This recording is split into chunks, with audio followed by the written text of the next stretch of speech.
Бүгүн Айтматов районунун Аманбаев айыл өкмөтүндө мыкты тажрыйба жана улуттук дем аттуу республикалык семинар кеңешмеси өтүп жатат. Бул 2024-жылдын жыйынтыгы менен ушул айыл өкмөттөрдүн башчылары арасында сынагы өткөн.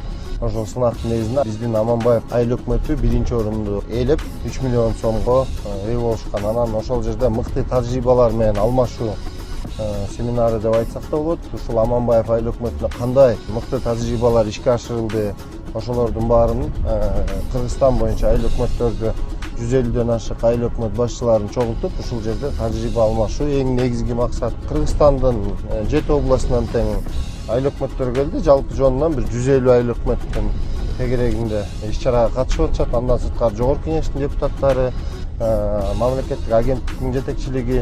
Бул биринчи жана акыркысы эмес. Буюрса ойлойм, кийинки жылдарда талаш биринчи орунду алып эле жыл сайын биз семинар өткөзөбүз. Мыкты айыл өкмөттүн критерийлерин агенттик жана өкмөт аныктайт. Ал жерде ар кандай багыттар менен каралат. Ушул айыл өкмөттүн негизги өнүгүшүндө ишке ашырылган долбоорлордун баардыгы каралат.